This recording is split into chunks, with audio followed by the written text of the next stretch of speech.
Hi hello అందరికి నమస్తే. నేను మీ జర్నలిస్ట్ రవీందర్. ప్రజలు ఒక మంచి అవకాశాన్ని ఇచ్చినప్పుడు ఆ అవకాశాన్ని సద్వినియోగం చేసుకొని ముఖ్యమంత్రి పదవిలో ఉన్నటువంటి వ్యక్తి అద్భుతమైనటువంటి పాలన అందించాలి. కానీ ఆ రకంగా అందించకుండా మనం అధికారంలో ఉన్నాం కాబట్టి ఏం మాట్లాడినా నడుస్తుందిలే అనుకుంటే ఖచ్చితంగా ఇబ్బందులు ఎదుర్కోక తప్పదు. ఇప్పుడు తెలంగాణ రాష్ట్ర ముఖ్యమంత్రి రేవంత్ రెడ్డి గారు కూడా అలాంటి పరిస్థితులను ఎదుర్కొంటున్నారు. తను మాట్లాడినటువంటి మాటలు మరి ఆయన కొంప ముంచాయనేటువంటి ఒక చర్చ నడుస్తూ ఉంది. మరి కాంగ్రెస్ పార్టీ అధిష్టానం మరి ఢిల్లీకి పిలిపించుకుని సీరియస్ అయింది. ఈ క్రమంలోనే కొన్ని కీలక పరిణామాలు చోటు చేసుకున్నాయన్నది మనం చూస్తూ ఉన్నాం. అంటే ఇక్కడ కాంగ్రెస్ పార్టీ అధిష్టానం సీరియస్ అవ్వడానికి కారణాలు ఏమిటన్నది చూస్తే ఇక్కడ నందమూరి తారక రామారావు గారి విగ్రహావిష్కరణ హైదరాబాద్లో నడిబొడ్డున జరిగినటువంటి క్రమంలో మరి ఆయన మాట్లాడినటువంటి మాటలు టీడీపీ పైన ప్రేమను చూపించాయి అక్కడ. సో ఆయన విగ్రహావిష్కరణ పోయినప్పుడు ఆయన గురించి కాకపోతే ఇంకోరి గురించి మాట్లాడతారని చెప్పి కొంతమంది అనుకోవచ్చు. కానీ ఒక లిమిట్ ఉంటుంది ఏదైనా. ఆ లిమిట్ క్రాస్ చేశారు.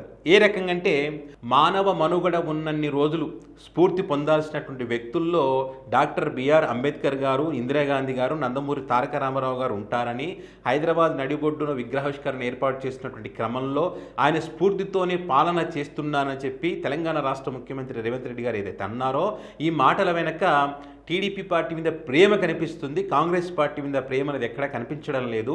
మనసంతా టీడీపీ పైనే ఉందనేటువంటి చర్చ బలంగా వినిపిస్తూ ఉంది. సో ఈ క్రమంలోనే కాంగ్రెస్ పార్టీ అధిష్టానం ఢిల్లీకి పిలిపించి సీరియస్ అయిందనేటువంటి వార్తలు మనం చూస్తూ ఉన్నాం. ఇక్కడ సీరియస్ అవ్వడానికి కారణం ఏంటి? ఇక్కడ స్ఫూర్తి పొందాల్సినటువంటి వ్యక్తులే కదా అని చెప్పి అనుకోవచ్చు. అయితే ఇక్కడ డాక్టర్ బిఆర్ అంబేద్కర్ గారు ఖచ్చితంగా ఆయన స్ఫూర్తిగా తీసుకోవాల్సినట్టు అవసరం ఉంది. ఇందులో ఏమాత్రం డౌటే లేదు. భారతదేశ చరిత్రలో ఈ మానవ మనుగడ ఉన్నన్ని రోజులు డాక్టర్ బిఆర్ అంబేద్కర్ గారు గుర్తుంటారు. ఇక్కడ ఇందిరాగాంధీ గారు కానీ, నందమూరి తారక రామారావు గారు కానీ ఎవరి పరిధిలో వారు ప్రజలకు మేలు చేసేటువంటి ప్రయత్నం చేశారు. అయితే ఇక్కడ ముఖ్యమంత్రిగా ఉన్నది కాంగ్రెస్ పార్టీ తరఫున. సో ఆయన మాట్లాడినటువంటి మాటలేమో టీడీపీ పార్టీకి అనుకూలంగా ఉన్నాయి.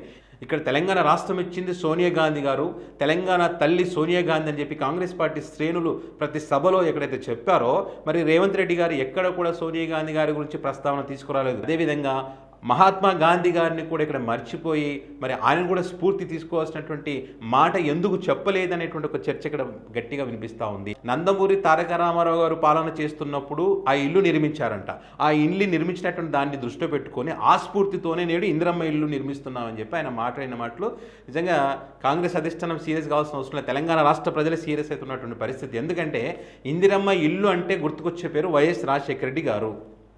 మరి అలాంటి వైఎస్ రాజశేఖర రెడ్డి గారు ఇందిరమ్మ ఇంటికి సంబంధించి ఆమె పేరు పెట్టి మరి పేదలకు ఇంటి నిర్మాణం చేసే దాంట్లో అద్భుతమైనటువంటి కార్యక్రమాన్ని చేశారు వైఎస్ రాజశేఖర రెడ్డి గారు. మరి ఆ కాంగ్రెస్ పార్టీ సీఎంగా ఉన్నటువంటి ఆ వ్యక్తిని కాంగ్రెస్ పార్టీ మనుగడను కాపాడినటువంటి వైఎస్ రాజశేఖర రెడ్డి గారి గురించి ఎక్కడ ప్రస్తావించలేదనేటువంటిది ఒక చర్చ.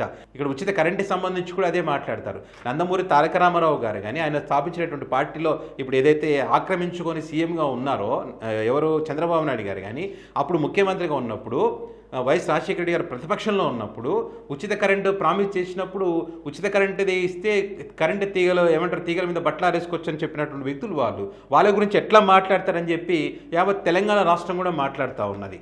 ఇంకా ఆశ్చర్యకరమైన విషయం ఏంటంటే హైడ్రా పేరుతో ఇల్లును కూల్చేస్తున్నటువంటి రేవంత్ రెడ్డి గారు ఇక్కడ ఎవరినో స్ఫూర్తి తీసుకొని మేము ఇల్లు నిర్మిస్తామని చెప్పడం ఒక ఇంత ఆశ్చర్యం కలిగిస్తామనేటువంటి అభిప్రాయాలు కూడా వ్యక్తం చేస్తూ ఉన్నారు.